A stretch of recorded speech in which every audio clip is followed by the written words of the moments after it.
పేరు ముచ్చర్ల ఏడుకొండల యాదవ్. నల్గొండ జిల్లా అఖిల భారత యాదవ మహాసభ నల్గొండ జిల్లా అధ్యక్షులుగా 2 నెలల క్రితమే నాకు సహకారంతో కావడం జరిగింది.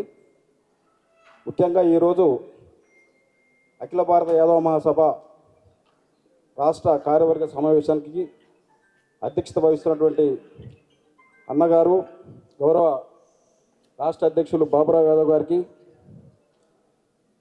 గౌరవనీయులు పెద్దలు లక్ష్మణన్న గారికి, గౌరవనీయులు పెద్దలు రవీంద్రన్న గారికి, గౌరవనీయులు పెద్దలు రమేష్ అన్న గారికి, అన్న హరిబాబు అన్న గారికి, అమ్మ ఈశ్వరక్క గారికి, పెద్దలు గౌరవనీయులు సుధాకరన్ యాదవ్ గారికి, వివిధ జిల్లాల నుంచి వచ్చినటువంటి జిల్లా అధ్యక్షులు, ప్రధాన కార్యదర్శులు, రాష్ట్ర కార్యవర్గం అందరికీ కూడా పేరు పేరున నమస్కారాలు తెలియజేస్తా ఉన్నాను. నేను వేరే విషయాల జోలికి కాదు, నాకు నల్గొండ జిల్లాకు సంబంధించినటువంటి గ్రామస్థాయికి సంబంధించినటువంటి విషయాలు నేను మాట్లాడతా.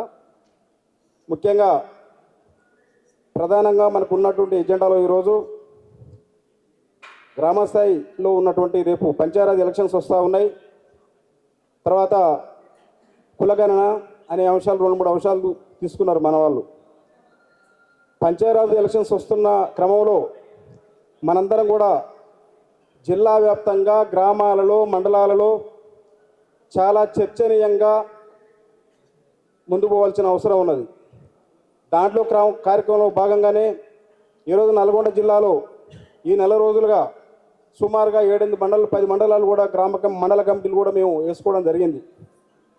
మండల కమిటీలు వేసుకోవడం అంటే ఏదో 200-100 మందిని కూర్చోవడం కాకుండా ఒక మండలానికి ఫస్ట్ 2 సార్లు 3 సార్లు టైం ఇచ్చి తప్పనిసరిగా మండలంలో గ్రామ స్థాయిలో ముఖ్య నాయకులు మొత్తం 1-2 సార్లు సమావేశం చేసి ఆ సమావేశంలో ఒక మీటింగ్ తేదీని ఖరారు చేసి ఈ తేదీ లోపల ఒక వారం లోపల తప్పనిసరిగా గ్రామ స్థాయిలో అందరికీ అఖిల భారత యాదవ సభ మీటింగ్ ఉన్నది, పలానా తారీఖున పలానా సమయం పలానా రోజున పలానా వేదిక దగ్గర, దీనికి ముఖ్య అతిథులుగా రాష్ట్ర నాయకులు జిల్లా నాయకులు ఇచ్చేస్తున్నారు.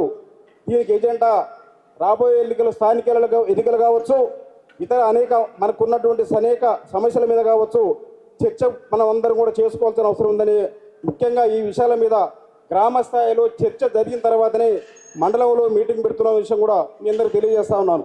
ఎందుకంటే గ్రామ స్థాయిలో చర్చ లేనప్పుడు మనం ఎన్ని మీటింగ్లు పెట్టుకున్నా అది మండల స్థాయికి వస్తారు, అందరు పెద్ద ముఖ్యమైన వాళ్ళు వస్తారు, ఏదో కలుస్తాం 100 మంది వెళ్ళిపోతూ ఉంటాం. అది కాదు. నాకు తెలిసినంత వరకు తప్పనిసరిగా గ్రామ స్థాయిలో మీటింగ్లు చర్చ జరిగిన తర్వాత మండల స్థాయిలో మీటింగ్ పెట్టి కమిటీలు వేసుకోవడం ద్వారా మనందరం కూడా దానికి ఒక సత్ఫలితాలు వస్తాయని నా నమ్మకం ఉన్నది. ఎందుకంటే చాలా స్తబ్దుగా ఉన్న గ్రామాలలో నేను పెట్టినటువంటి చాలా మండలాలు చూశాను. చాలా సంవత్సరాల తర్వాత ఒక మండలంలో సుమారు 1000 మంది దగ్గర కూడా నేను సుమారుగా మీటింగ్లు పెడతా ఉన్నాం. 1000 మంది నుంచి పైకి ఏర్పాటు చేసే క్రమంలో భాగంగా ముందుకు పోతా ఉన్నాం.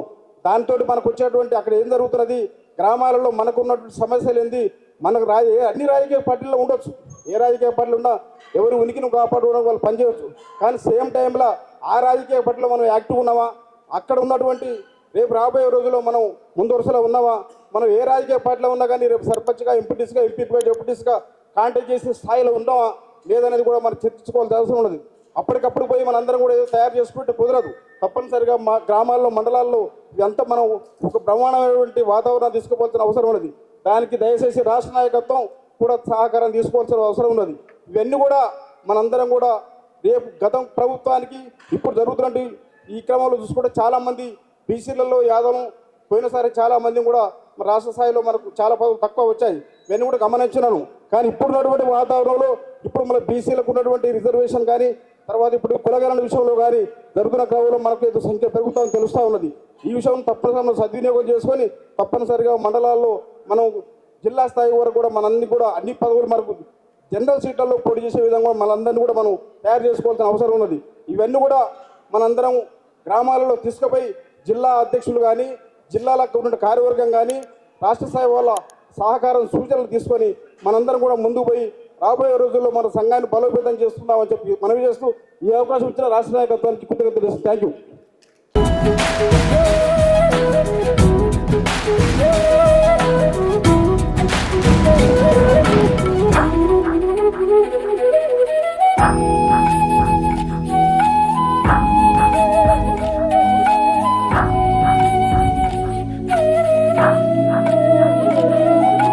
Thank you.